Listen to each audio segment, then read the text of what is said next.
repeat of episode 191. So please like, subscribe, and then share this on your social media accounts with your friends. Alexandra is attending a special event tonight. She will be back on December 11th with her next live podcast.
Well, hello, everyone. Hello. This is Alexandra Levine live with the America's Pulse Network. You are all in with me tonight, Alexandra Levine, and I'm here in my wonderful, humble abode in Florida, my hidden bunker in Florida, and I'm just on a wonderful vacation.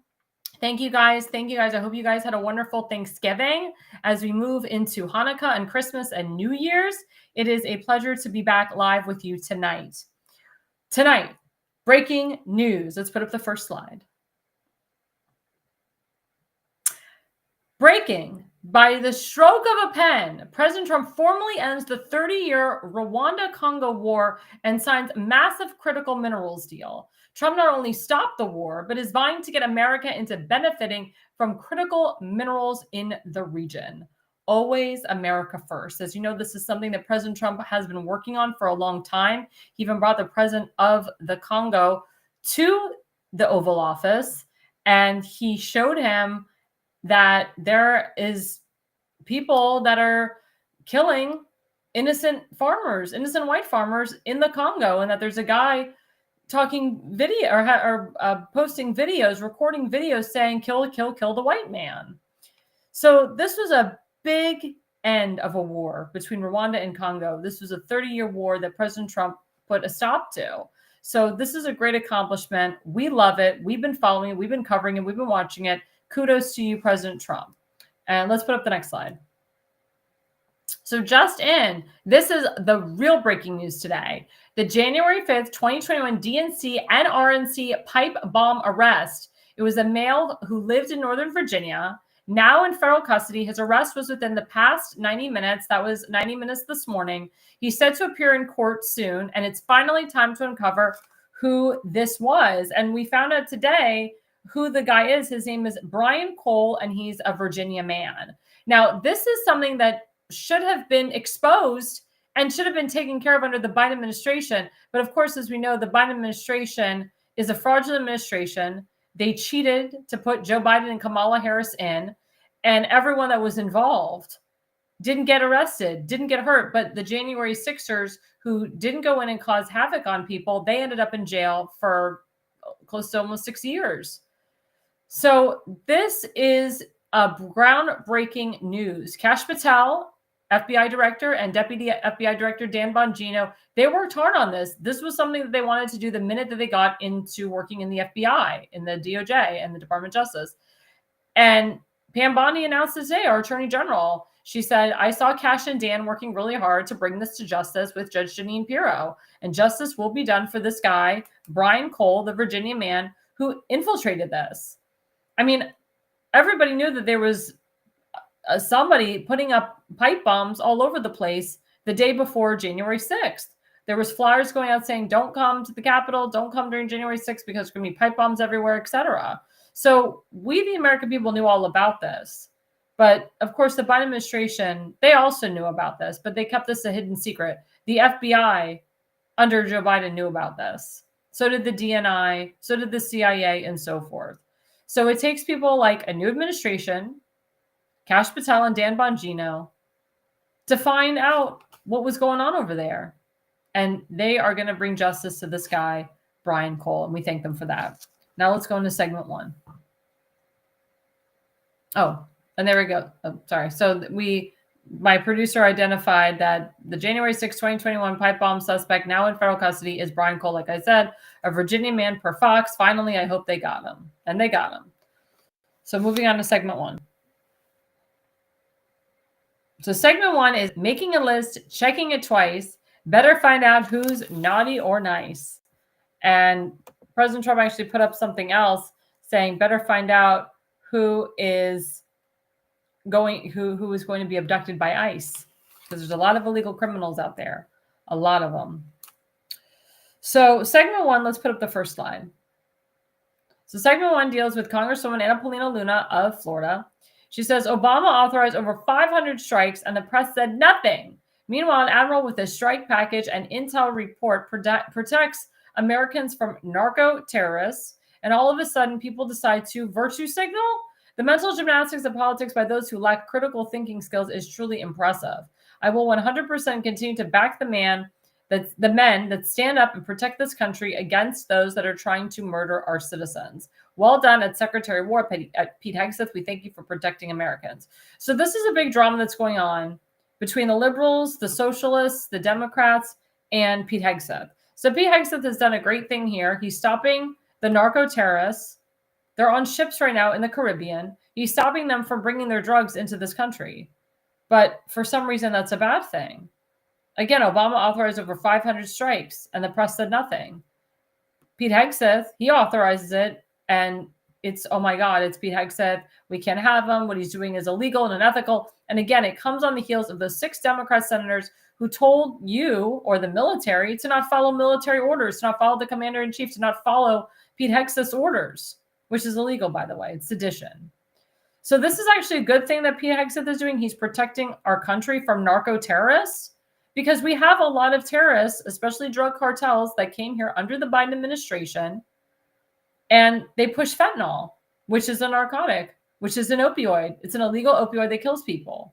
At the hospitals, they push fentanyl. They push other medical opioids, which actually kill people. They killed my grandfather. So all these people that are like up in arms about what Secretary of War Pete Hegseth did to stop the narco-terrorists from coming into our country, they should be thanking him instead of going against him. It's really disgusting. I mean, Pete Hegseth is trying to protect Americans from the narco-terrorists, and that's considered a bad thing. I've never heard of this in my entire life. Like, this is asinine to me. Like, this is insane. Let's go to the next slide. So this is very interesting too. So holy crap. In the last 24 hours, the Trump administration has secured the seizure of 25,000 kilos of cocaine destined for the United States. This again has to do with the Secretary of State, with Pete Hegseth. Quote, destined to spread this poison being sent by foreign terrorist cartels. They are preying on our kids. So again, President Trump in the last 24 hours secured the seizure of 25,000 kilos of narcotics with Pete Hegseth, with the Secretary of War. And this is considered a bad thing? Again, wake up, people, wake up. And I don't say this to people that watch my show, but I say this to the Democrats, the rhinos, people that are against this. It's disgusting. It's disgusting to think that it's okay again for fentanyl and cocaine and illegal substances to flood and cross over our country. We should be kissing Pete Hegseth's behind. Kissing his behind. That he stopped this. We had some new reporters at the Pentagon the other day, and they were asking some pretty hard questions. They're asking questions that we, the American people, have been wanting to hear for a long time. They claim that the woman who answered it was gaslighting. She did like a runaround. She didn't exactly answer the question. And those people are going to continue to go in there and ask her questions. These are very conservative people, such as Laura Loomer, James O'Keefe, Matt Gaetz. A lot of these people have entered the alt-right realm, like Matt Gaetz. So he's all about not helping our ally, not supporting Israel, not working with them. He did a whole 180 because he used to be very pro-Israel. And he was for the move of the embassy. He voted for it with my governor, Ron DeSantis. So he's done this whole 180, but he's asking critical questions about what's been going on in the FBI, the DNI, the Pentagon, since before Trump took office, and why there's all these pending investigations and nothing's happening. And we, the American people, have the right to know the answer to these questions. It's very hard. It's very, very hard to sit here for 4 years waiting for answers. And now we finally have a new administration and we want the answers. I love the new administration. I love President Trump. I love the majority of the people that he's picked in his cabinet. And they're the most transparent and most accessible administration ever. President Trump is extremely accessible. I'll tell you a true story. I have a friend in Dundalk, Maryland, who lost her son very unexpectedly in a motorcycle accident. He was on a motorcycle and he got killed by the semi truck who didn't see him on a highway. And that was almost a year ago. And it's been very tough on her. And she wants justice for her son. And she's like, who do I get in touch with? And I told her, email President Trump, email him. Just email him every day, telling him your story, tell him what's going on. And she would get responses like, thank you so much for emailing us. We'll get back to you. Thank you so much for your response. Thank you so much for your response. Thank you so much for your response. She was getting that constantly, about maybe 7 or 8 times, until finally, about the 9th time, she gets a reply stating, we have looked into your situation. We are forwarding your email and all the information you provided for us to the appropriate people. That didn't take a year. That didn't take 6 months. That took maybe a month of her constantly emailing the president about her situation.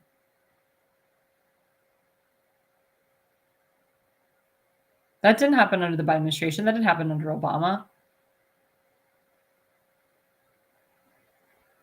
So my point is that President Trump will hear your call, your pleas. He will read, he will email you back, or someone that works for him will. They will respond. I email the president and Caroline Levitt all the time about things going on in Baltimore, things going on around the country, and they do take action on it.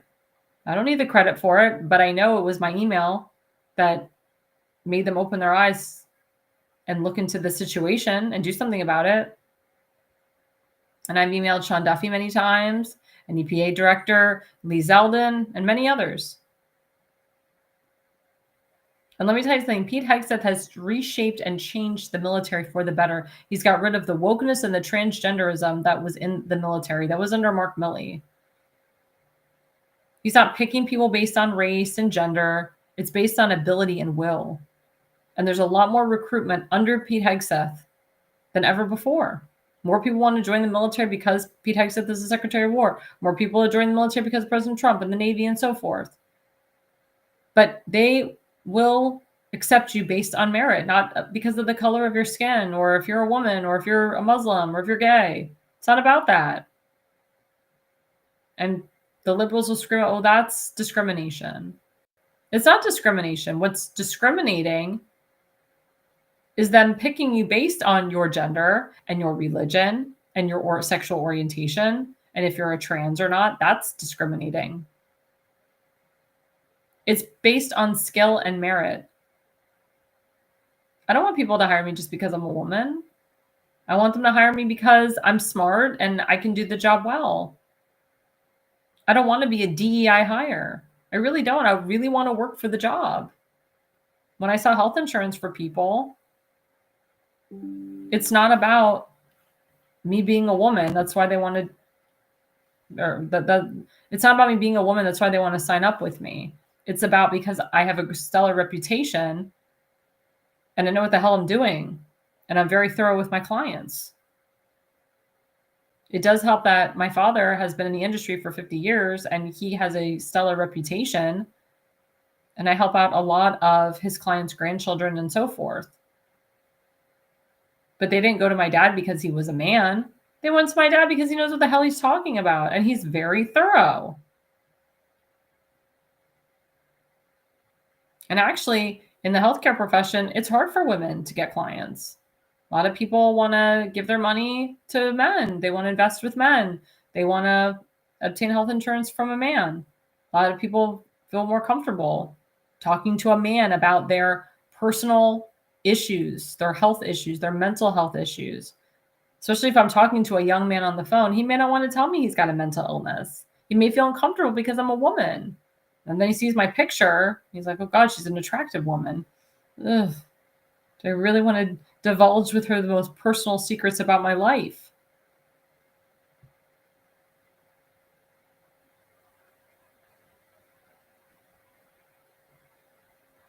But you know what? Because I'm good at what I do, they trust me. And Pete Hegseth is very good at what he does.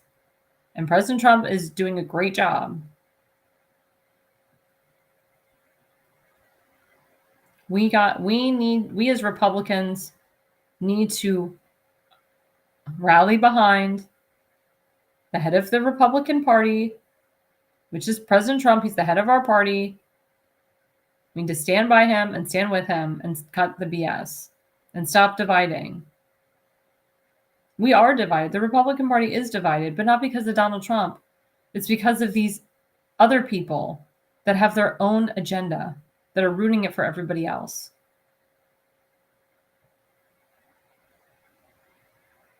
That congressman, or that, I should say, that newly sworn in congressman, Mark Von Epps, who won that special seat in Tennessee the other night, Tuesday night, that was a Trump 22 plus seat in Tennessee.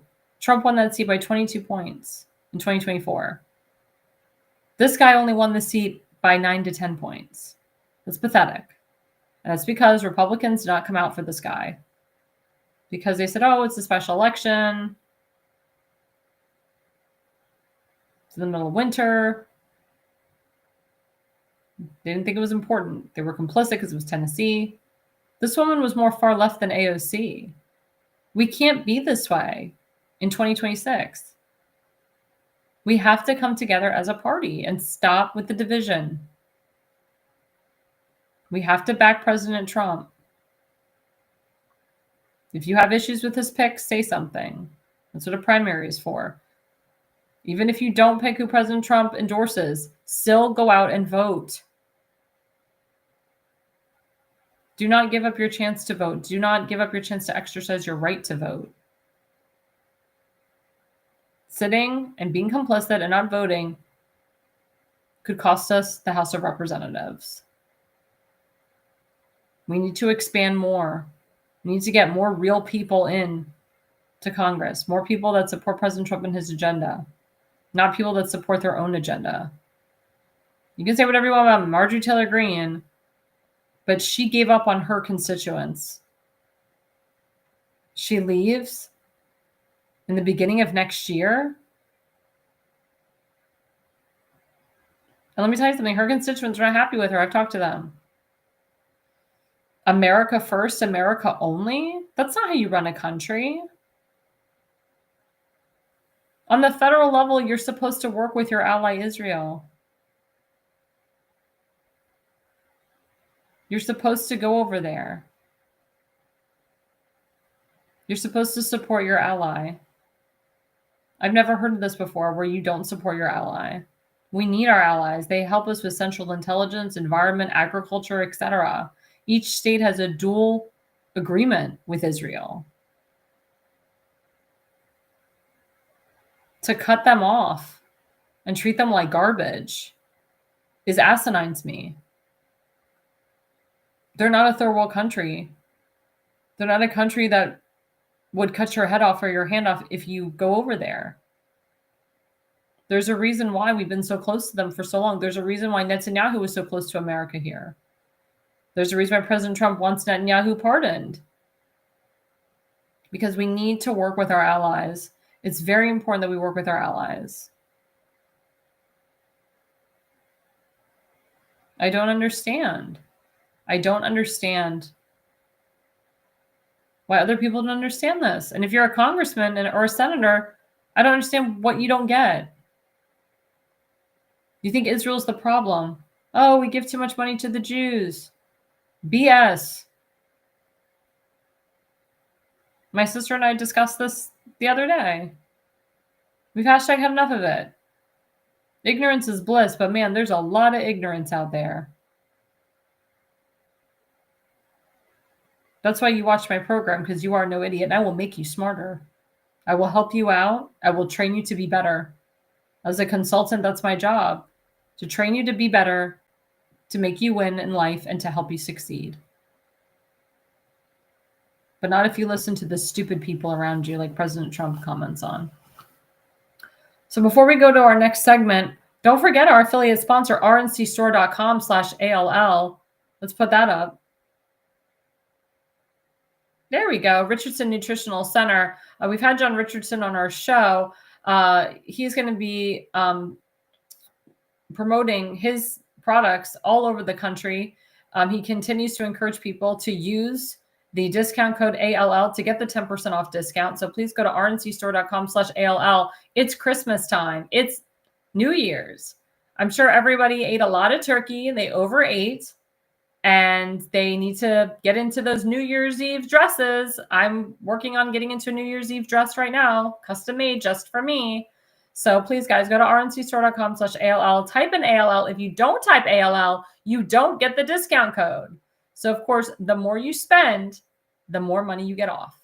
So please, guys, this is a really great supplement. It will help you lose weight. It will help with your immune system, and it prevents against cancer. So please, guys, go to rncstore.com/ALL. Get a nice Christmas gift, Hanukkah gift, and New Year's Eve gift for your loved ones and friends. And stay with us, guys. We will be right back after the break.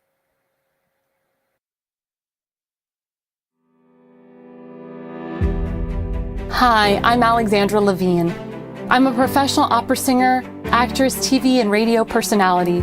Since 2015, I've been a volunteer, a field director, and a campaign manager, learning the ins and outs of the political world. That's why I became a political consultant. My job is to lead you to victory with organization, structure, and the mindset of winning for your district or state. With my guidance and direction, I can keep you focused on the things that matter to the people and advise you on key issues that need to be addressed. If you're a serious candidate that is serious about winning, then book a consultation with me today. Go to levineconsulting.co. You'll be happy you did.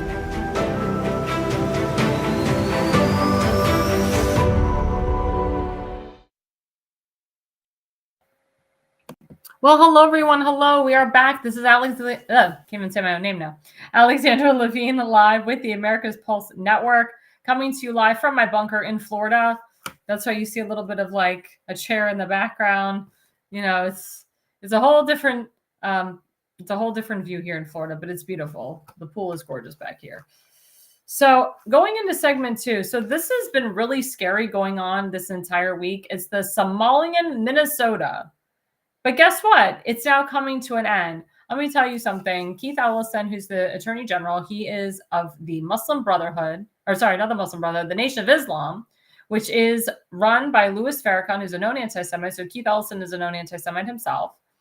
He and George Soros and many others were big proponents of bringing illegal Somalians into the state of Minnesota. That's why you got an Ilhan Omar in there. That's why you have so many illegal Somalians that live in Minnesota. And they just discovered that Tim Walz and Keith Ellison and many others were in charge of $1 billion fraud ring with Somalians.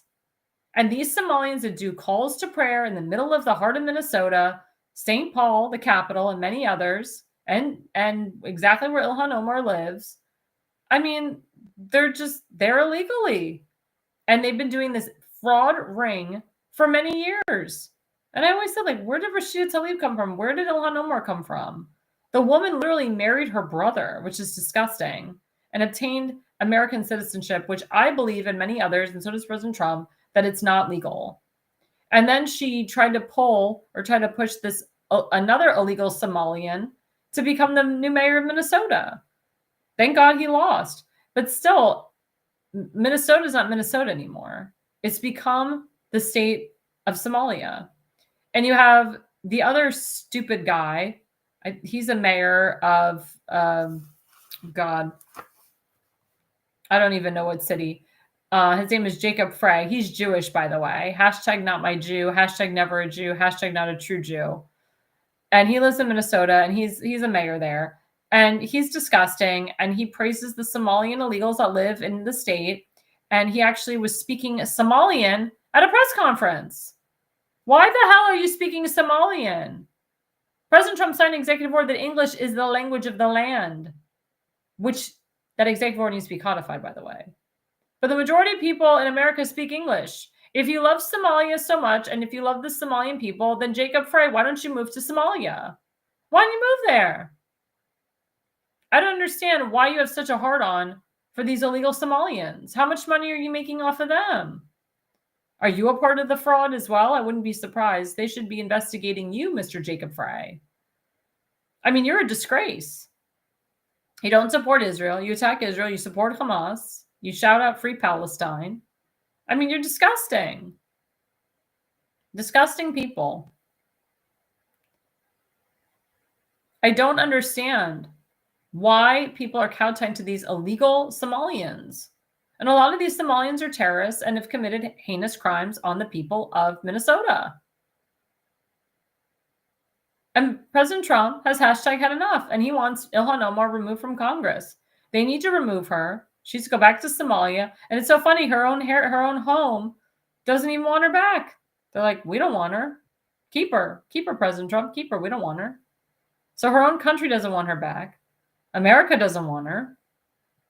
Maybe she should go live in Gaza. Maybe she should go live with Hezbollah. Oh, wait, Hezbollah has been massively destroyed. Maybe she should go live with the Taliban in Afghanistan. She should go live with people that are just like her, that think like her. Maybe go live with her brother. Disgusting. Let's put up the first slide. So this was the breaking news today. So Tim Walz, the governor of Minnesota, and Minnesota Attorney General Keith Ellison are now being investigated by Congress for, quote, allowing fraud to happen en masse. Documents, records, and communications must be turned over. Representative Comer says Tim Walz and Keith Ellison apparently turned a blind eye for fear of political retaliation from the large voting bloc of Somalis. Expose it all. The voters deserve to know at a minimum, at Representative James Comer at GOP oversight. That's correct. Tim Walz and Keith Ellison apparently turned a blind eye. They knew that the fraud was happening, and they did absolutely nothing. They should be investigated. They should go to jail. Tim Walz, as President Trump said, he's retarded. He's a moron.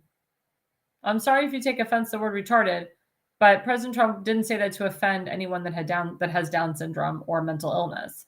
He said it because Tim Walz is crazy, and he is a mental case, and he needs to be in a straitjacket as far as I'm concerned. His wife is even more weird. I was like watching what she would say on the campaign trail. She says, "Come on, everyone, let's be the windshield wiper and let's turn the page. We're gonna turn the page in January. Goodbye, Donald Trump." That's what she screamed out. Turning the page away from Donald Trump. I mean, I'm saying it now, and I feel like something's mentally off with me. Like, this woman is insane. And she's telling everyone to do the windshield wiper effect. Then she goes on an interview and she says, "Oh my God, it was so sad when my city of Minnesota, the city of Minneapolis was burning down. I put the window down. I could smell the ashes." Are you crazy? Sounds like she was like commenting about smelling the ashes of people. A lot of people compared that to a reference of the Holocaust, when the Nazi mothers, the Nazis' wives and mothers could smell the burning ashes of the Jews all day and all night. It was a nonstop extermination. I mean, this woman's insane. I think she's more insane than him. Then she lied about getting IVF to have her child. One of her children does have a mental illness. The fact that Tim Walz's family completely endorsed Donald Trump tells you everything. The man is insane. And the man should go to jail, and so should Keith Ellison for for the crimes that they've committed in their state. And Jacob Frey, if he is involved, which I wholeheartedly feel he is, he seems corrupt as hell, speaking Somalian, should be investigated as well. And Ilhan Omar is like, come for me, President Trump. My Somalian people will protect me. Oh, yeah? How come they don't want you in the country you were born in? Where's your brother when you need him, huh? Where's your husband? Your husband's in hiding because that marriage is a marriage of convenience. Crazy. She should have never been a congresswoman, and she should be removed because the more she stays, the more she's causing havoc. I never thought Minnesota would get to where it is today. And ICE is going in there, and guess what? They're ripping people, illegals, out of their homes and sending them back. And that's how it should be. They're all going to jail. Let's put up the second slide. And as I said, breaking. ICE has begun going door to door in Minneapolis, targeting Somalian illegals after a massive $1 billion fraud ring was exposed. Finally, exclamation. Send every frickin' one of them back. We do not want nor need them here. I wholeheartedly agree with this. That is Thomas Homan. That is Kristi Noem. That is the head of ICE. Not, oh my God, not that. Yeah, the head of ICE. And I don't know why I forget. I think his name is Thomas Lyons. I always butcher. I forget his name. I see his face, but I forget the name. When I think of ICE, I think of Thomas Homan, our borders are, and I think of DHS Secretary Kristi Noem. But I mean, this is the truth. $1 billion fraud ring. So ICE is going in there, and they're getting rid of these morons that were in charge of this $1 billion fraud ring. Doesn't that piss you off as an American? Doesn't that piss you off as someone who voted for Ilhan Omar and Keith Ellison and Tim Walz? Not just for the governorship, but for the, I mean, he was trying to be your vice president of the United States. What if, God forbid, he got in there? He hurt the voters. But as we know, it's corrupt internal election personnel. So real voters like you and I didn't even vote for this crap. It was 80,000 illegal Somalians that voted for Tim Walz and Ilhan Omar and almost that freaking Somalian illegal who was almost going to be the mayor. I mean, think about it. They don't ask for photo ID in the state of Minnesota. That's why Kamala Harris won. Every state that Kamala Harris won did not ask for photo ID. That's why, again, Congress needs to codify the executive order that President Trump put into place to ask for photo ID. Look what Kristi Noem is doing with the airport. You have to have a legal driver's license or a passport to show who you are. If you try to get on a plane with an illegal driver's license, you go directly to jail. If you try to go to the airport or let's say you try to go back to another country with an illegal passport, you're done. You're finished. If you do not have a legal driver's license to vote or a legal driver's license to get on an airplane, you go directly to jail. You get deported back to your respective country. Amen to that. Aren't you tired of people breaking the law? Haven't you hashtag had enough of people breaking the law? Like I said, if I was living in Minnesota right now, I'd be pissed. I would call for Ilhan Omar to be removed and Keith Ellison and Tim Walz, or have them removed and then go to jail. That's why we Republicans and Democrats, independents need to step up and rise up to this. How can you sit back and allow your state to go to hell and be in ruins? How can you allow a Tim Walz to take the beautiful city of Minneapolis and turn it into a crap hole? A centerfold for Black Lives Matter and Somalian illegals and Somalian illegal refugees and Somalian terrorists. How is you as a Minnesotan, how can you live with that? How can you live with yourself by accepting that? I don't know why people aren't up in arms about this. I'd be up in arms if I lived in Minnesota. We shouldn't have to flee our homes and flee the area to get away from it. Zokra Mandami was elected by a bunch of illegals and misinformed voters. And Republicans didn't really go out there and find a proper Republican candidate. The fact that Trump's voters voted for Zokran Mandami tells you everything. That should not have happened. He should not have gotten that far.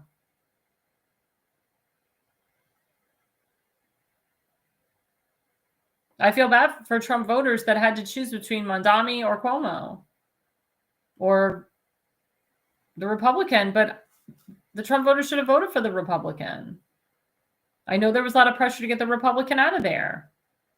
And he was stubborn. He's on Trump's border. You want to get out. But if you really wanted to send a message, you would have made sure that Mr. Zokran Mandami was not the next New York City mayor. Now, New York City is going to be horrible. But let me tell you something. The minute that it becomes horrible, President Trump ain't going to do a damn thing for the city. And President Trump is going to just sit back and watch this a-hole destroy the city. President Trump, it's not his fault if the city of New York goes to crap. He warned everybody about this. But then he said, good, let him win. Let the Zokran Mandami win. Let us see what socialism really is. And it should propel people to vote hardcore Republican in 2026 and to vote for Elise Stefanik for governor of New York. Because Kathy Hochul is a hot mess. But it shouldn't have to take a Democrat socialist to wake we the people up to go vote for someone proper. Republicans, again, like I said in the first segment, should be going out in drones and voting for the Republican, voting for the person that deeply supports President Trump and his policies,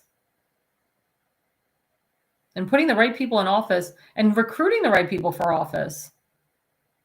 I see in Maryland, they keep electing the same people year after year after year. There was a, quote, Rhino Republican today that praised the Speaker of the House in Annapolis, who is a liberal, hardcore Democrat. And what did the Rhino say? I was so happy to be a part of electing the first African-American woman Speaker of the House to Annapolis, even though this woman is a liberal, hardcore Democrat. This Rhino was so proud. And she spoke on behalf of her sidekick, too. And she's the head of the Maryland Freedom Caucus. That's a joke. And she was a delegate for Trump at the RNC. That's another joke. She doesn't like Trump. She hates him. She says one thing and does the other. She gives money to rhinos. She's supported by rhinos. She doesn't know how to make Maryland free. She's done nothing in regards to election integrity, and she's a disgrace as far as I'm concerned. She's a joke. And the people that kiss her butt are bigger jokes. And a lot of them do in the delegation, and it's really sad. That's why it's time for the Uniparty and the rhinos to go away and to put fresh, young conservatives or fresh conservatives in office. Because your Maryland Freedom Caucus or any Freedom Caucus is not going to get anything done if you have the same bad apples in there year after year after year after year. So great, you know their name, but what have they actually done? It's the actions that people take that makes the difference. And I've said this many, many times. It's the actions that people take that make the difference.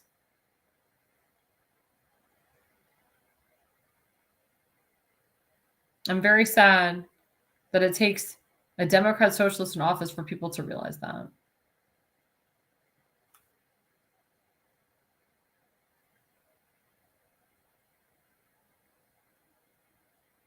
But in other news overseas, as you know, President Trump is trying to make a deal between Putin and Zelensky to end the war. As you know, our beautiful First Lady Melania Trump, she wrote letters to Putin and to Zelensky, but specifically to Putin, making sure that the children are not killed and not harmed. And Vladimir Putin, to his credit, has actually reached out to Melania Trump, has kept his word, has kept his promise. And Caroline Levitt actually put it on her Truth Social today, updates between the relationship between Melania Trump and Vladimir Putin. Let's put up that slide.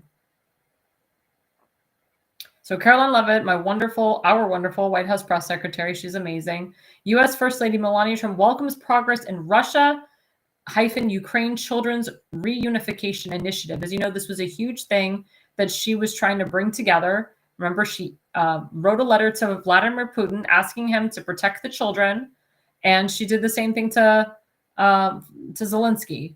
And Zelensky's wife wrote back to Melania Trump, thanking her for thinking about the children. And actually, Vladimir Putin wrote her back personally and said, "Thank you so much for caring about our children." And he has kept his word on keeping it peaceful and making sure that innocent children's lives are not killed. So this is a stepping stone, in my opinion, to try to bring peace. I can tell you that Vladimir Putin, when he first met Melania, he was smitten by her. They both speak German. She sat next to him at their first big dinner, and she walks in and his eyes like light up. I mean, the Trumps walk into a room, everybody's silent. And we saw the beautiful dress that Melania wore with the Saudi Arabian prince, the crown prince. She actually matched the color of his flag, but it was very holiday-y. It was Christmassy. I felt bad for her. She had to walk out in the cold rain with no shawl on, bare arms, and she jumped right back into the heated White House. But she's just such a gorgeous woman, just a gorgeous woman. And I just want to shout out quickly to my viewers tonight. Thank you so much. I know we had some tech problems in the beginning, but thank you for sticking with us. And I just want to shout out to Donald Willinger, Jorge Finkelman, at Real Home Recording. And my friend Donald said, "It sounds like the governor of Minnesota needs an extended vacation inside a well-guarded, gated community. Maybe AG Bonnie can help to arrange that vacation for him." I couldn't agree with you more. Couldn't agree with you more. They're talking about opening up Alcatraz in California. I think that, in my opinion, Mr. Waltz should take a vacation there. Just hang out in Alcatraz for a while. And Mr. Willinger said, "I think Putin is hiding." I mean, he's been very quiet, but there has been some strikes between Russia and Ukraine. Russia has pummeled the Ukrainian people, the Ukrainian army. And he hopes not to affect the people, but sometimes the Ukrainians put their people in their shields. But Putin has been crushing Ukraine in the last few days. It's been pissing off the president because the president wants peace. So the president has been in talks with Zelensky and Putin to try to arrange a deal, some type of deal.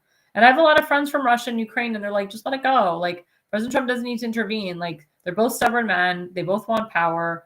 They're both going to fight to the end. Like, it's a war that probably will not eventually end, or it will calm down. And then when Trump is out of office, it will stir up again.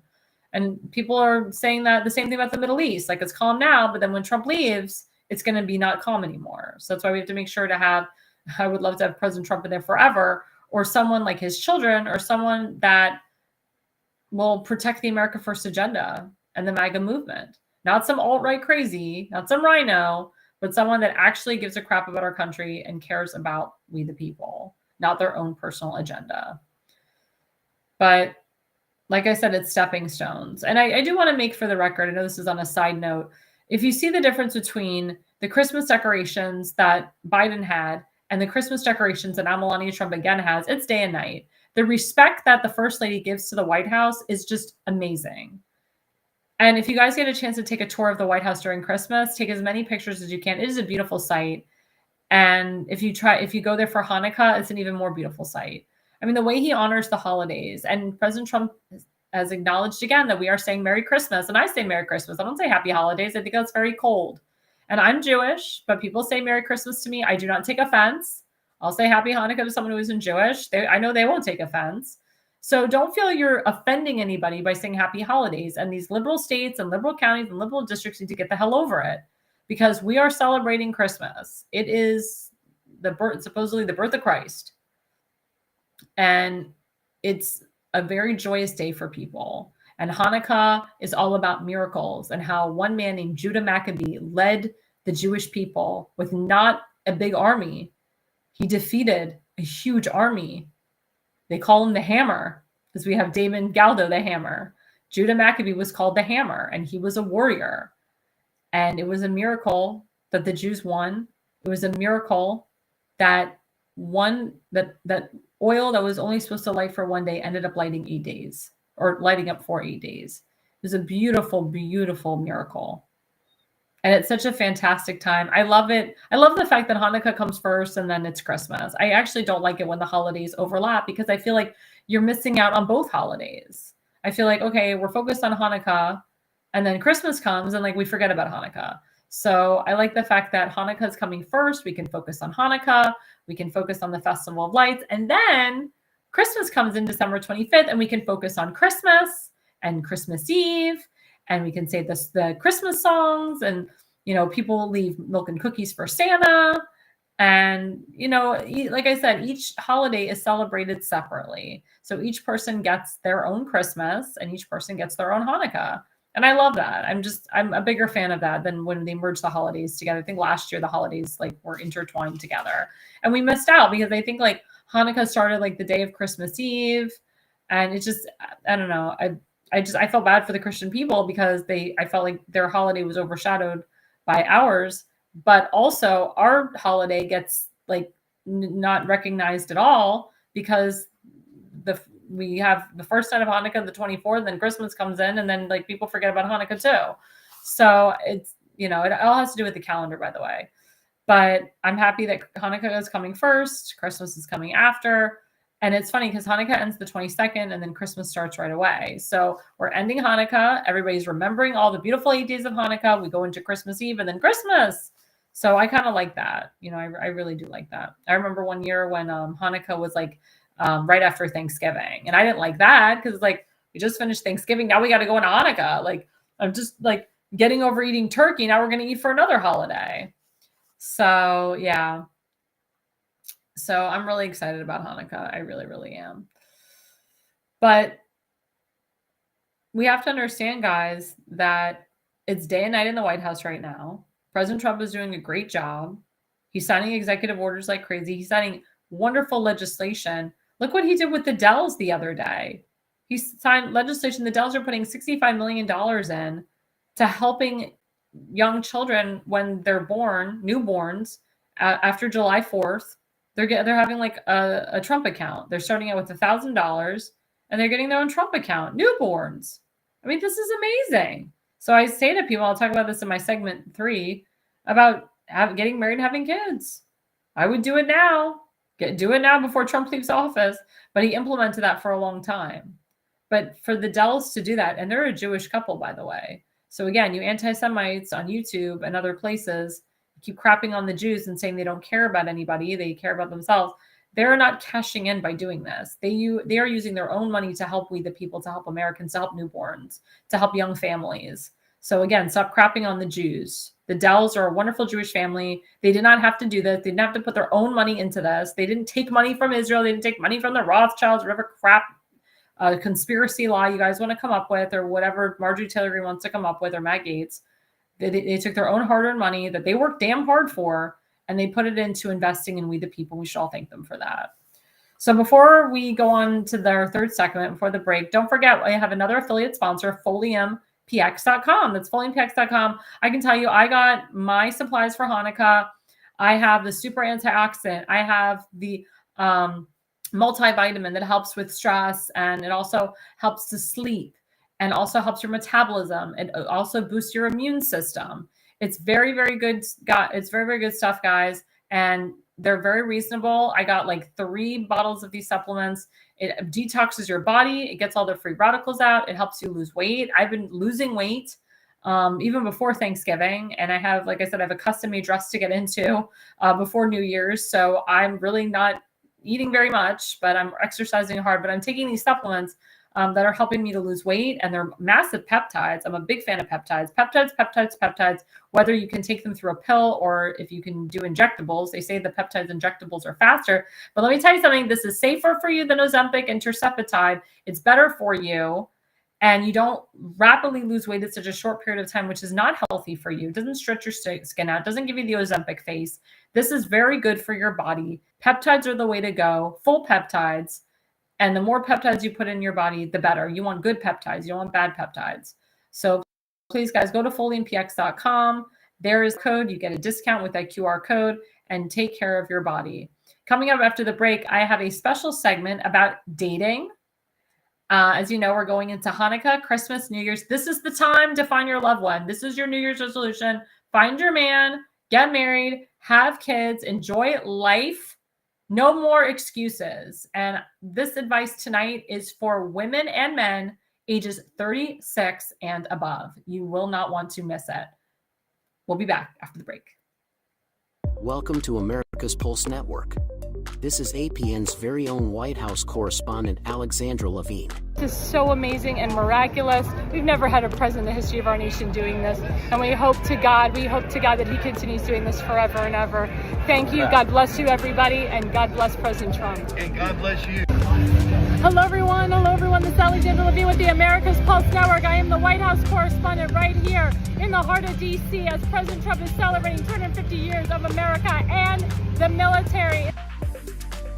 Subscribe and follow America's Pulse Network on the above social medias.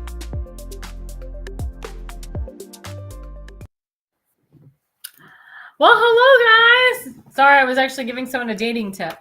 So as you know, I am a political consultant. I own my own political consulting firm, but also I'm expanding my consulting to not just politics and business, but to dating. So I am now officially a dating consultant. I actually started the dating consulting a couple days ago. I was in Boca Raton with my sister and my aunt. We were going to a makeup event, actually. And there was a couple girls there. And they were kind of, venting to me about their relationships. There was one lady she was on divorce number 3. And I didn't get into the details of her divorce. And, she just said, I keep dating the wrong men. Like, I date guys that have no money. I date guys that are convicted felons. I date guys that are alcoholics and drug addicts. And it's like, my gosh. And I feel bad for people like that. I really do. But I gave her the best advice. Because she was very negative about finding somebody else and finding the right one. And they do say 3 times the charm, but maybe for her 4th time's the charm. And she's a young woman. She doesn't have any children. She's a young lady in her 40s. And I told, she came up with the mindset and said, well, I'll never find the one. Like, I'm done. He's not out there for me. Well, the problem is, to you ladies that are age 36 and above, is that negative mentality that you will never find anyone because of your age, because you've been through bad divorces, bad relationships, so forth. Number 1 advice, ladies, if you go into a relationship already thinking negative, the outcome is going to be negative. You're hurting yourself before you even get a chance to start. And also, you can't go in with negative vibes thinking that the guy is going to be a POS the minute that you meet him. She also talked about the dating websites that she's been on. She's been on Bumble, Plenty of Fish, some I don't even know about. And I've said this on my show before. I'm going to say it again. Get off the dating sites. They're just a way to make money. They're not actually real matchmakers. They think they are, but they're not. If you really want a true matchmaker, then you go out and pay one. And there's a lot of Jewish matchmakers and Christian matchmakers that are not that expensive. They don't charge you thousands of dollars. The ones that charge you thousands of dollars or hundreds of thousands of dollars, they're just after you for your money. There's also an app called It's Just Lunch, which you literally just meet guys out for lunch, but it's a very expensive way to meet somebody. And I remember years ago looking into it, and they told me that when you go out, the guy may or may not pay for you. So be prepared to maybe go Dutch on a first date. And I was like, are you kidding me? These guys are supposedly well-to-do men that are spending a lot of money on this site. It's Just Lunch. And you're telling me that they're not going to pay for my lunch? That's crazy. And Charlie Kirk talked about this. If you can't afford to take your woman on a date, then you can't afford to be their husband. You can't afford to have a life with them. That's crazy. That's dating 101. Coffee dates are fine, but do not expect the girl to pay for her own cup of coffee. She does that on a daily basis. A girl should not have to worry that the guy she's dating can't afford to take her on a date. Now, the guy can be honest and say, hey, we can't go out to Ruth's Chris every time I see you, or Morton Steakhouse, like it's getting pretty high. And you don't have to take your woman out to the most expensive restaurant to impress her. If you really can't afford it, just be honest. Honesty is the best policy, and it's the key to a relationship. But when I told this woman, I was at Bloomingdale's. When I told this woman at Bloomingdale's, and she was working behind the counter, and she said, I'll never find someone, and she was just very negative. I said, well, first of all, your mentality sucks. Your attitude sucks. And what you need to do is write down a list. And this is double advice for people of all ages. This is the best advice. You write down a list of qualities that you're looking for in a man or a woman, and you stick to that list. And if you meet someone that doesn't meet the majority of the criteria on your list, then you move on. If you see a red flag right away, you move on. What I find in a lot of couples today is that they see a flaw or two and they continue. They continue seeing that person, they ignore the flaws, and then they're emotionally dragged in, or they're emotionally invested into a relationship for 2 or 3 years, and they know in the back of their mind it's not going anywhere, but they feel stuck.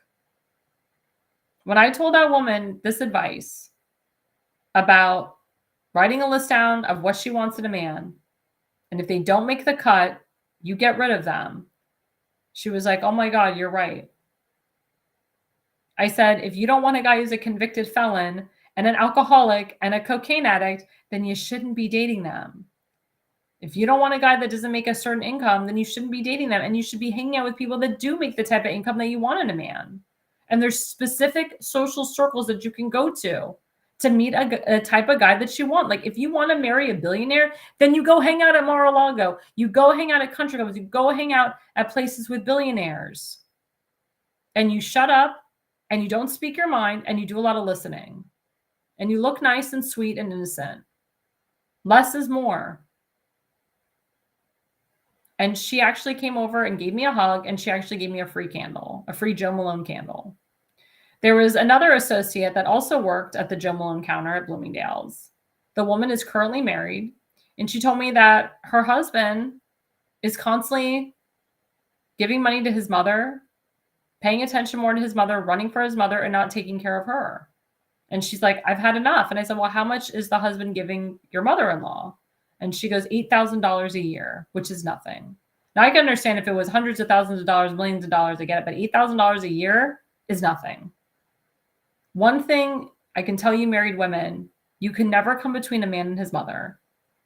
It's not a good idea. It's actually a dumb idea. And what I told her is that she should be becoming nice with her mother-in-law and doing things for her mother-in-law and asking, mommy or mom, how can I help you?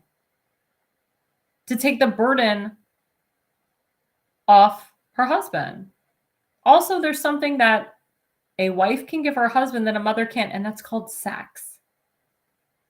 And I said to her, I was honest. I'm like, have you had a lot of sex with your husband? And she's like, yeah, we've been having lots of sex. I'm like, well, obviously something's not working. Because if you're having sex with him, but you're threatening to leave him 5 seconds later, that's not good. And there's a saying, women, that my mother taught me years ago, and it's to wear your cooking clothes. Cooking clothes is sexy lingerie, maybe wearing an apron with nothing underneath, surprising your husband, giving the man something that he can't get at the office, welcoming him home with wearing a tie and nothing underneath. That's how you get your husband. That's how you get a man in the bedroom. You play that sexy vixen that he can't get in the office. And you work out and you look good and you make him a nice steak dinner. Most men like a nice steak dinner, whether it's a ribeye, a Delmonico steak, or a nice filet mignon. And if you don't know how to make a steak, go on YouTube and learn how. Don't get any pre-made steaks and microwave them. Try to learn how to make a steak for your man. Put it on a grill, get a George Foreman, whatever you have to do. Put it in a crock pot. I don't care. Learn how to cook somehow, some way. You don't have to be a master chef. But cooking for your man really entices him. If you can try to cook like your mother or like your mother-in-law does, even better. But remember, your husband is married to you, not his mother.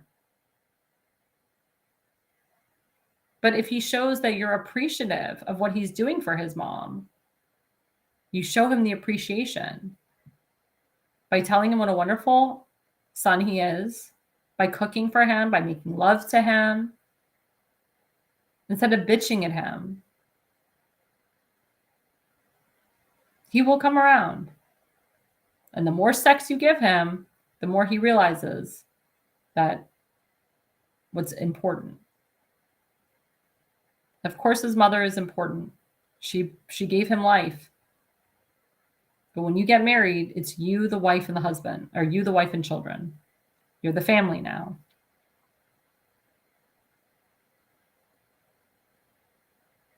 The mother will also appreciate the fact that her daughter-in-law is thinking of her and coming to her.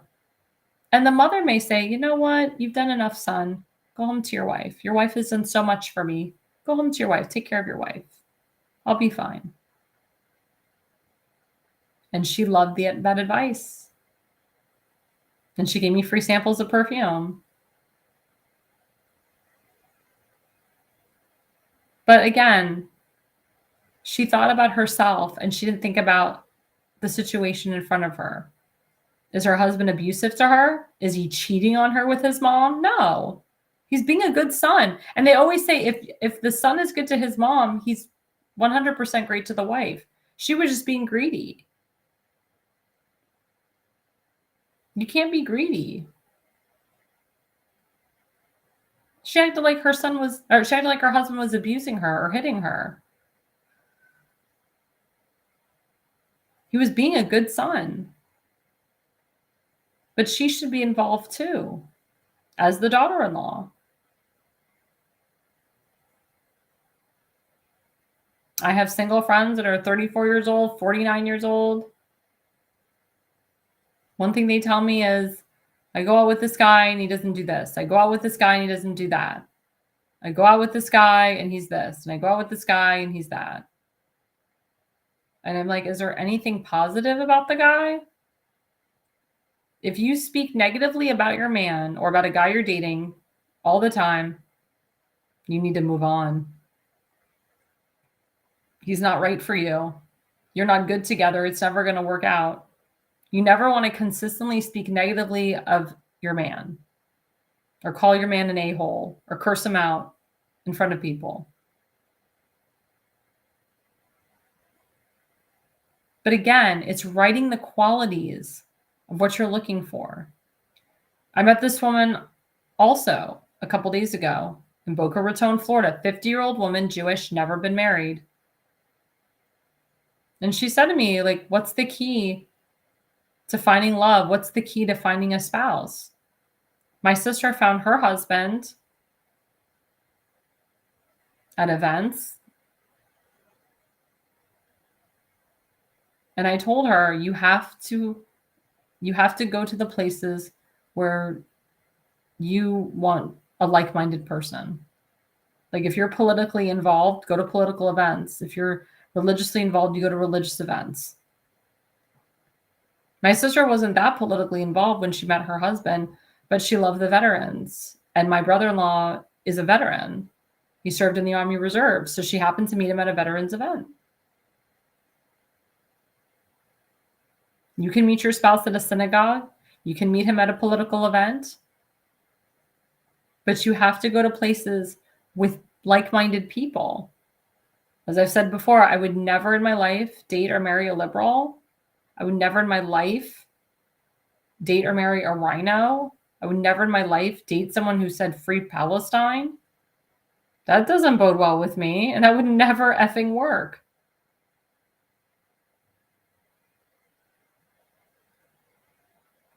But if you enjoy going to temple, going to church, going to political events, networking events, I said before, networking events are the best way to find a spouse because you're getting to know that person and their profession. And again, if you're looking for a certain person that makes a certain income, you go to certain networking events. If it's networking events for attorneys, financial advisors, and lawyers, and doctors, and if that's the type of person that you want to marry, then you go to those events. Get a group of girls and go with you, or go by yourself. Sometimes it's better to go by yourself. I know friends that have been more successful finding their spouses going to these events by themselves and having what they call tag-alongs or Debbie Downers.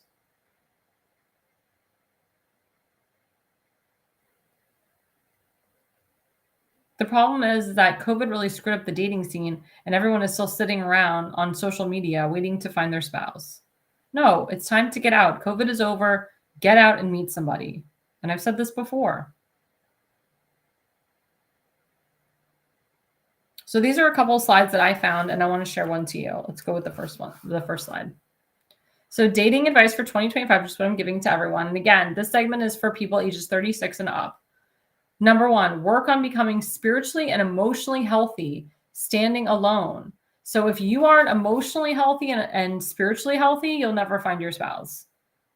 Everybody needs God. Everybody needs God. They need some form of religion in their life. They really do. So like I said, if you're a traditional Jewish person or if you're a Christian, you don't have to go to church every day. You don't have to go to a synagogue every day or every week. But if you identify as something, whether you're Christian or Jewish or whatever, and you are happy with yourself, then you will find somebody. You cannot find someone if you are emotionally broken. I know so many men that date women just because they're emotionally broken. They just want to like have sex.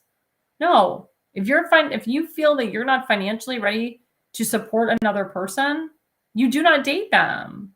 If you are not emotionally ready yourself to date someone, don't bring somebody else into your drama.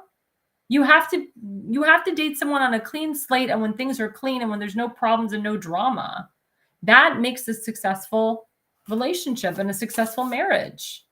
And again, communication is the key. If you cannot tell your loved one or your spouse the truth about what's going on in your life, then you should not be married to them. You shouldn't keep anything from your spouse. And yes, it's true. The truth does hurt. But you know what? Lies hurt even more. And lying in a marriage is so bad. Lying about anything in a marriage is awful. So let's go to the second slide. So this is one that I saw on the internet. It was number 5 out of 10. It says talk during an activity or long drive. And I agree with this. The best way to know your spouse or to get to know someone is taking a long drive, whether it's an hour, 2 hours, 5 hours, 10 hours. If you can't go on vacation with somebody and not have and if you go on vacation with someone, let me rephrase it, and you have an argument with them, then they're not the ones for you. But if you can go on a vacation with them and not have an argument and you feel you're closer together, that's the one for you. So it says there's something about long walks and long drives that helps people open up, which is true. Probably because you're side by side and not staring each other down. Cooking, gardening, doing dishes together, and other activities help take the pressure off deeper conversations, which is true. Also, this is very important. Do not discuss your exes on a date, whether it's a first date, second date, even when you're engaged. Do not discuss your exes or past relationships. It brings up a lot of bad shit, pardon my language. And also that person that you're dating could throw that against you. Like if you tell your man, well, I dated a guy that turned out to be gay. The guy could throw that against you if you have a big fight and say, oh, now I know why your ex turned gay. You want to keep that shit to yourself, especially women. Let the guy do all the talking. If the guy wants to talk all about his exes and his conquests and whatever, let him do the talking, but don't you open your big mouth. Don't you say a word. You act like you're a virgin sitting there, like you've never been with anybody. No guy wants to know how many men have been in between your legs. They don't want to know. They want to feel that you're wholesome, you're pure, and that you're starting over with them. They don't want to know about your sexcapades. They don't want to know that you had a threesome, a foursome, an orgy, whatever. You keep that to yourself. You take those things to the grave.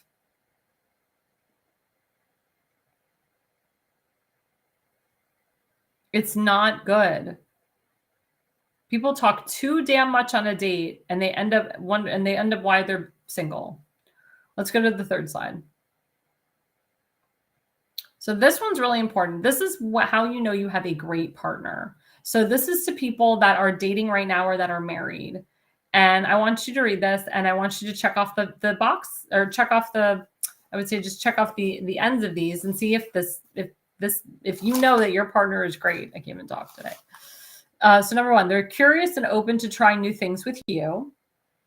Their actions consistently match their words. So they're not just all talk, their action as well. They've done the work to understand how their upbringing shows up in their relationships, which is very important. Again, what I said earlier, how a man treats his mother is how he's going to treat his woman. If a man treats his mother with respect, he's going to treat his wife with respect, and he's going to treat his children with respect. So that's really important. And if you marry someone who's very close with their family, that's a good thing. That's a very good thing. You know, I see so many couples where they're like, oh, I hate my father, I have a bad relationship with my father, bad relationship with my mother. I don't talk to my sister. You don't want to marry someone like that who's got family issues, family problems. Most people want to get married to expand their family. So the next one says they're secure in themselves and don't need constant validation from you or others. So meaning you don't have to like say to your guy, do you think I'm beautiful? Do you think I'm great? Do you love me? No. If you have to say that to your man, that means you're not secure in yourself. Now you can say it in a cutesy manner. You can be like, just for fun. But there are some girls that literally say it all the time. Do you love me? Are you sure? Am I okay? It's annoying and men don't want to hear it. And women don't want to hear it either. And then the next one is they have goals and make room in their life for a relationship. So it's really important now to marry a goal-driven man and woman. Nowadays, men and women are very driven in their careers. But you can still have a career and want other ambitions. Like my father is an ambitious driver, and that is the key to finding a great man and woman. You want to find someone who's an ambitious driver, someone that doesn't just clock in and clock out, someone that actually wants to do other things, someone that actually has a career but then wants to do other things in their career, someone that will go outside the box and know how to be successful in whatever they do. I think it's really important that people set goals for themselves and have that mindset that they're going to do it. I've set goals for myself. When I wanted to be a professional opera singer, I set the goal that I was going to sing here, I was going to perform there. When I started becoming a health insurance agent, I set the goal. I said, I'm getting my license. I'm becoming a health and life insurance agent. This is something that I was ingrained in my entire life. I grew up in the industry with my father and my sister, and I want to be successful in this. And I got involved in the Jewish federations and the JCCs and becoming a cantor. I mean, anything I wanted to do, I put my mind to. And I still put my mind to these things to this day. And the last one is they show up consistently for folks they care about. Again, that's showing up for your mom, showing up for your dad, showing up for your spouse, showing up for your girlfriend, boyfriend, whatnot. It's very important, guys, that when you go into the end of 2025, into 2026 with a different mindset of dating. Again, don't be negative. Don't think negatively about the next relationship to come, and don't get stuck in a relationship. If you've been in a relationship with someone for 3 to 6 years and you feel it's going nowhere, move on. Dump that person, and I guarantee you will find your spouse the next day. You have to have that confidence. You have to say to yourself, I'm beautiful and I'm strong, and everybody likes me. And I'm going to find my spouse. Or you look up at God. And you look up at God and you ask him, please, God, send me my spouse. And he will listen. I am so about the power of prayer. So about the power of prayer. But it's very important, guys, that you listen to what I'm saying on this, because I'm telling you, what I'm saying to you works.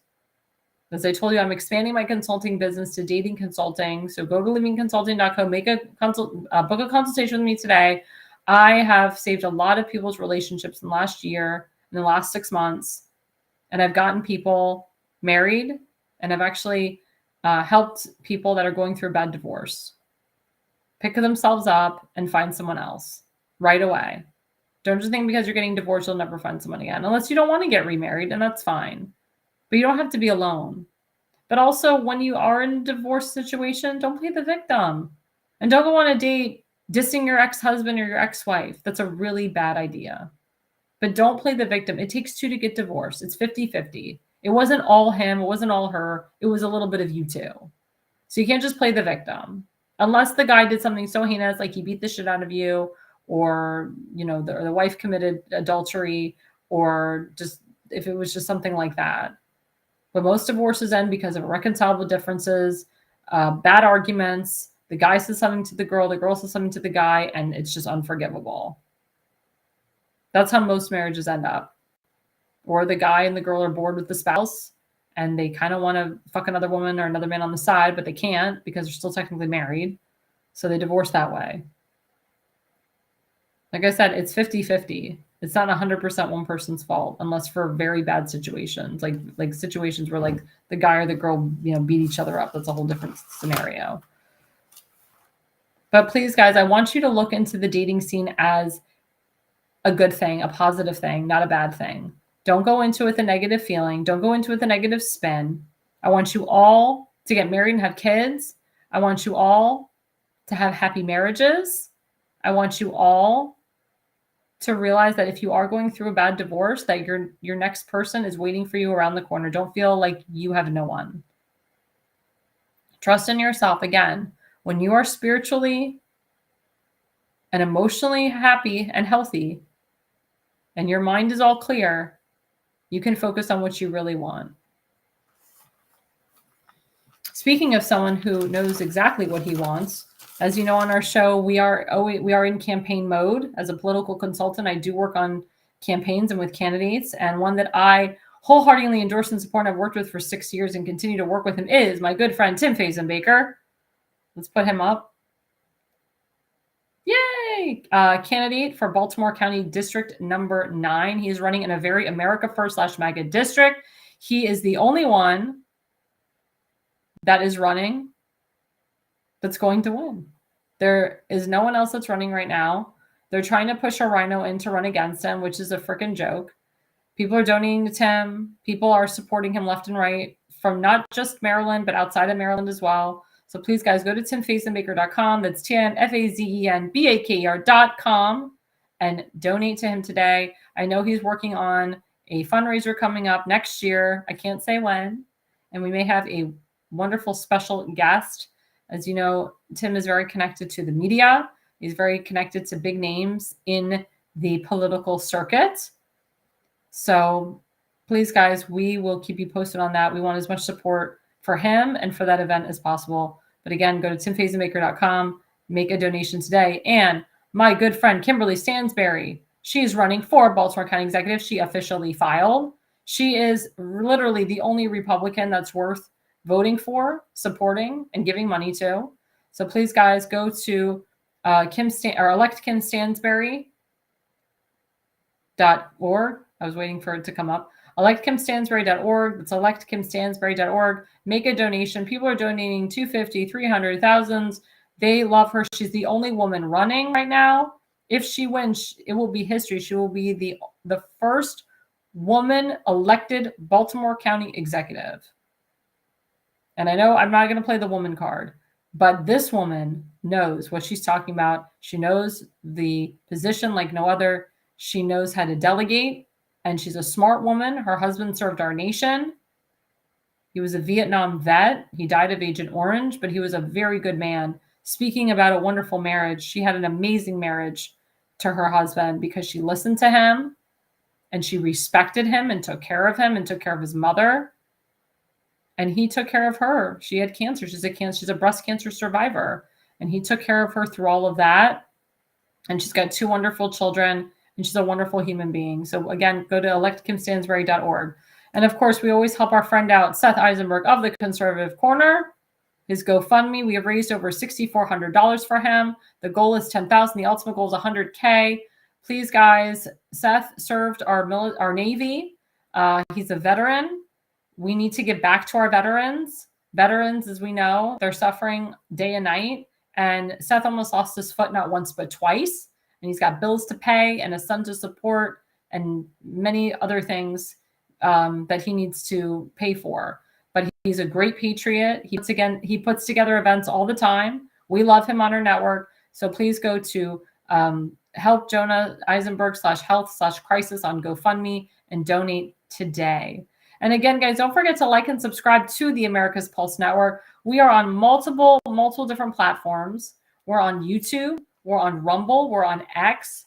We're on Parler. We're on TikTok and Instagram. So it's like 6 or 7 platforms that we're on. And guys, don't forget that this Sunday night is the Conservative Corner with Seth Eisenberg live, 7 to 8:30 p.m. I hope he doesn't have the tech problems that we had. He's usually pretty solid. But we call him our Popeye the Sailor Man. He is awesome. We love him. And guys, don't forget to follow him on Facebook at the Conservative Corner and at Conservative Seth on X. And again, we have our other host, Damon Galdo of the Jersey Shore every Friday from 8 to 9 p.m. and every Monday night from 8 to 9 p.m. We call him the Hammer. We are expecting some other podcasters coming in next year. Our network is growing. every single week. We are getting better and better. Our algorithms are just expanding. We're doing really well, especially because we're on so many platforms and people love us. They love the content that we're providing. We have wonderful guests. I have some great guests coming on next year. It's going to be awesome. Some wonderful things happening. And we're really, really excited. And of course, don't forget The Pulse every night, every Wednesday night from 8 to 9 p.m. I'm sorry that I haven't been on it. I have been on vacation, but you'll see me more on it. But please, guys, don't forget to watch The Pulse every Wednesday night from 8 to 9 p.m. And don't forget to follow Damon Galdo on Facebook at Damon Galdo and on X at Damon Galdo. And don't forget to follow me, Alexandra Levine, on Facebook at Alexandra Levi 20 on X, at AirLevine85 on Instagram, TikTok, Parler, Truth Social. And I think that's about it. I'm on a lot of different platforms. But thank you guys again. I want to say thank you to my viewers. I know there's a lot of people that watch and don't comment, but thank you to the people that did comment. Thank you to Jorge Finkelman, my friend Donald Willinger, who's a loyalist. Love him. At Real Home Recording, and many other people that were on the show and commented tonight. Thank you guys so much. And the reason you listen and the reason you watch is you are no idiot. America's Pulse Network. The mainstream media is bought and paid for. The truth is twisted to fit their agenda, but America is waking up because podcasts are the future for trusted media. Welcome to the America's Pulse Network. It is a network built by patriots that upholds the Constitution. The America's Pulse Network stands for God, truth, and the America First movement. There is no corporate propaganda, no government spin, just real news, real talk, and real voices fighting for faith, freedom, and the future of this great nation with common sense. Here are some of America's Pulse Network podcasts. Alexandra Levine Live, hosted by Alexandra Levine. Jersey Shore Podcast, hosted by Damon Galdo. The Conservative Corner, hosted by Seth Eisenberg. APN's The Pulse, hosted by Alexandra, Damon, Elena, and Seth. So tune into America's Pulse Network on the following social media platforms: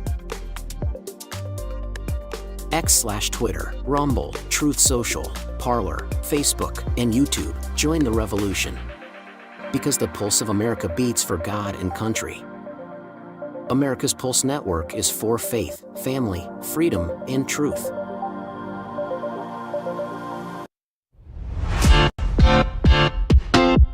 Thank you for watching this episode of Alexandra Levine Live.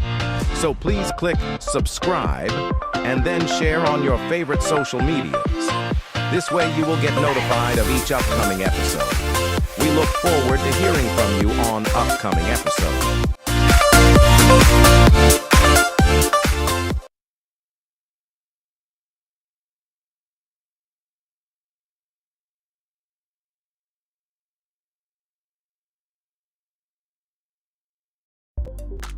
America's Pulse Network. The mainstream media is bought and paid for. The truth is twisted to fit their agenda, but America is waking up because podcasts are the future for trusted media. Welcome to the America's Pulse Network. It is a network built by patriots that upholds the Constitution. The America's Pulse Network stands for God, truth, and the America First movement. There is no corporate propaganda, no government spin, just real news, real talk, and real voices fighting for faith, freedom, and the future of this great nation with common sense. Here are some of America's Pulse Network podcasts. Alexandra Levine Live, hosted by Alexandra Levine. Jersey Shore Podcast, hosted by Damon Galdo. The Conservative Corner, hosted by Seth Eisenberg. APN's The Pulse, hosted by Alexandra, Damon, Elena, and Seth.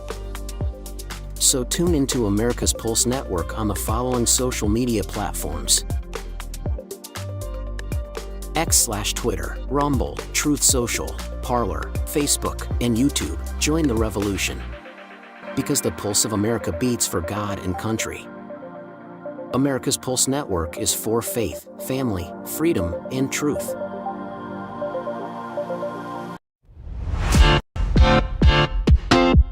Thank you for watching this episode of Alexandra Levine Live. So please click subscribe and then share on your favorite social medias. This way you will get notified of each upcoming episode. We look forward to hearing from you on upcoming episodes.